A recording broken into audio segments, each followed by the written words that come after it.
ഭീമ കൊറേഗാവ് കേസിൽ അറസ്റ്റിലായ ഡൽഹി സർവകലാശാല മുൻ പ്രൊഫസർ ഹാനി ബാബു ജയിൽ മോചിതനായി. നീതി ഇനിയും ഏറെ അകലെയാണെന്നും ജയിൽ അനീതിയുടെ കടലായിരുന്നുവെന്നും പ്രൊഫസർ ഹാനി ബാബു 24-നോട് പറഞ്ഞു. എന്താ പറയുക, അനീതിയുടെ ഒരു ഇതാണ്, കടൽ പോലെയാണ് ജയിലിനകത്ത്. അപ്പോൾ ഇത്രയും വലിയ പുറത്തുള്ളതിനേക്കാൾ എത്രയോ അനീതികളാണ് അവിടെ നടക്കുന്നത്. അപ്പോൾ ആ അനീതിയിൽ നിന്ന് പുറത്തു വന്നു. എനിക്കിതൊരു ചെറിയ ഒരു ഇത് മാത്രമാണ്. പക്ഷേ ഇനിയുള്ള മുന്നോട്ട് എത്രയോ കാര്യങ്ങൾ ചെയ്യാനുണ്ട്. അപ്പോഴാണ് നമുക്ക് നീതിയും ജസ്റ്റിസ് എന്ന് പറയുന്നത് ലഭിക്കുകയുള്ളൂ. നീതി ലഭിക്കുന്നുണ്ട്, പക്ഷേ വളരെ പതുക്കെയാണ് നീതി. ഇങ്ങനെ ഇറ്റി വീഴാണ്.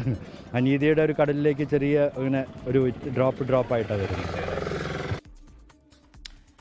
ശ്രീനാഥ് ചന്ദ്രൻ മുംബൈയിൽ നിന്ന് വിവരങ്ങളുമായി. ശ്രീനാഥ്, ഒരു വിചാരണയും കൂടാതെ ഏതാണ്ട് 6 വർഷത്തോളമാണ് ഹാനി ബാബു തടവിൽ കഴിഞ്ഞത് എന്നാണ്. അതിനുശേഷം പുറത്തിറങ്ങിയിരിക്കുകയാണ്. ഇന്ന് സ്വീകരിക്കാൻ കുടുംബമൊക്കെ എത്തിയിരുന്നു. വിവരങ്ങൾ.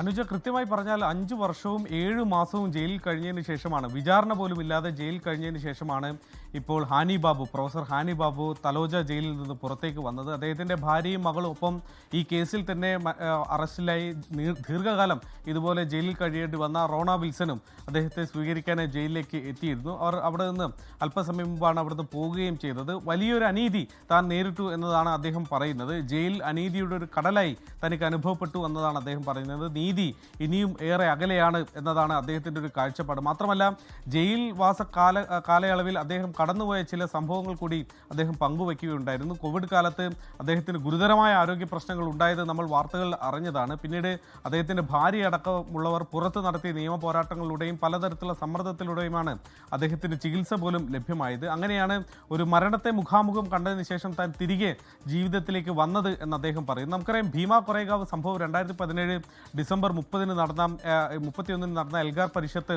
സമ്മേളനം, അതിന് പിന്നാലെ അടുത്ത ജനുവരി 1 തീയതി നടന്ന ഭീമ കൊറേഗാവിൽ നടന്ന സംഘർഷം, അതേ തുടർന്നാണ് രാജ്യത്തെ ബുദ്ധിജീവികളും കവികളും അഭിഭാഷകരും ഒക്കെയായ പ്രമുഖരായ പലരെയും ഈ കേസുമായി ബന്ധപ്പെട്ട് അറസ്റ്റ് ചെയ്യുന്നത്.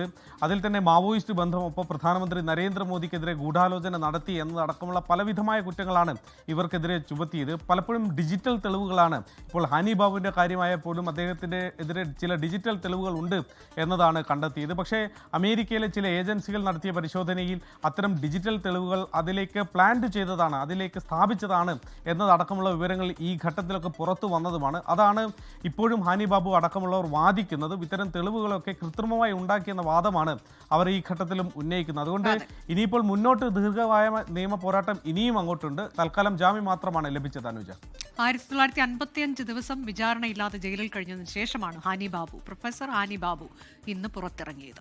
ലോകത്തെവിടെയായാലും ഏത് സമയത്തും 24 വാർത്തകളും ഓഗ്മെന്റഡ് റിയാലിറ്റി പാക്കേജുകളും എക്സ്പ്ലെയിനറുകളും വിശദമായി കാണാൻ ഞങ്ങളുടെ യൂട്യൂബ് ചാനൽ നിങ്ങൾക്ക് സബ്സ്ക്രൈബ് ചെയ്യാം.